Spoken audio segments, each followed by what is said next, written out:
Choosing the right business that suits your skills and interests. Gusto mo ba malaman kung ano yung mga skills and interests na babagay sa iyo para inegosyo? Panoorin mo ito. Ako nga pala si Aika Medriano at nagnegosyo ako dito sa Pilipinas. Bago tayo magsimula, itukwento ko muna kung ano yung napagdaanan ko dati bago ako magsimulang magnegosyo. Bago ako magsimulang magnegosyo, hindi ko pa rin alam kung ano yung mga skills or interest ko sa buhay. So, dahil gusto ko nga magnegosyo, sumubok lang muna ako kung ano yung mga pwede kong gawin na meron ako. Kaso nag-end up din ng hindi maganda, hindi ko rin na-push yung negosyong yun.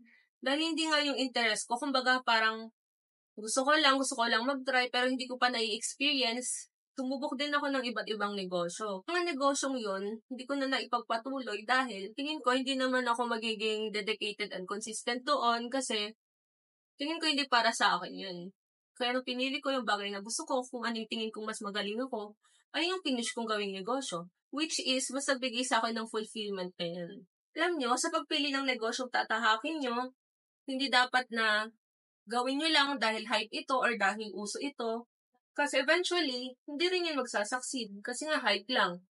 Kasi nga hindi naman talaga natin gusto. Kapag dumating yung mga pagsubok na hindi natin inaasahan, hindi natin alam kung mapapagpatuloy pa natin yung negosyong tinahak natin. Kailangan din natin mag-research sa market para alam natin kung ano yung mga opportunities na babagay sa atin. Pero para sa akin lang hindi mo malalaman na ito yung skills or interest mo kung hindi mo pa siya na-experience. Kasi may mga bagay na akala natin gusto natin or hindi natin gusto kapag sinasabi lang natin, kapag nakikita lang natin. Pero kapag na-experience na natin, doon natin malalaman kung talagang gusto natin yung bagay na to o hindi. Kaya through experience, kahit hindi nag-succeed yung planong yun, marami pa rin tayong matututunan at doon natin unting malalaman through the process kung ano yung skills natin at kung ano talaga ang gusto nating tahakin. Halimbawa, kung mahilig ka sa pagdidesign, pwede ka magsimula ng clothing business or iba pang business na related sa art. Kasi anong magiging masaya ka sa gagawin mo? Dahil sa pagpili natin ng gusto nating negosyo, dahil ito yung magiging pundasyon natin sa negosyong tatahakin natin.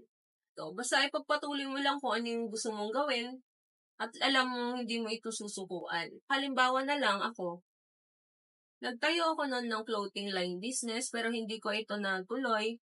Tingin ko hindi ko siya mapapagpatuloy. Tingin ko hindi ko kayang maging consistent sa kung ano yung mga dapat kong gawin para mapagpatuloy yung negosyong yun. So, binintawan ko lang din.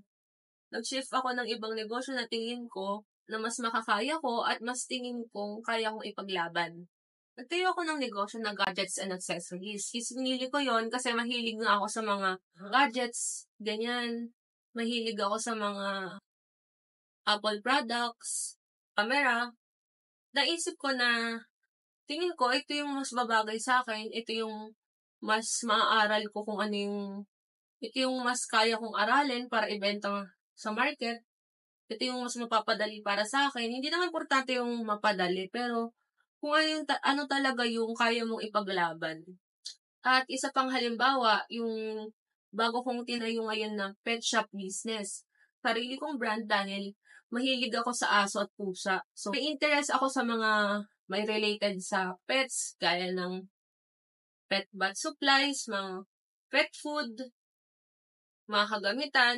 Dahil mahilig akong bumili ng mga bagay na yon para sa mga pets ko, natutuwa ako kapag bumibili ako tapos nakikita ko yung mga gamit na binibili ko. Naisip ko na, what if ito yung gawin kong negosyo kasi masaya ako dito.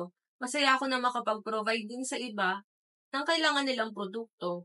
So, pinili ko rin na magtayo ng pet shop.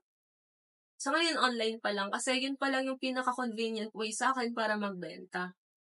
And, kailangan, bago ka sumabak sa physical shop, kailangan maganda muna yung foundation ng online business mo. Kasi wala rin yung magiging physical shop mo kung yung social media presence mo hindi pa okay.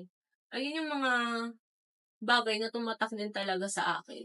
Lagi nyo lang subukan, sumubok. Kung ano yung meron kayo ngayon, subukan nyo. Hindi naman kailangan perfect agad Kailangan may masimulan lang kayo. Kasi sa pagsisimula nyo, doon nyo unti-unting makikita kung ano talaga yung gusto nyo, kung ano talaga yung para sa inyo, kung saan ba talaga kayo magaling.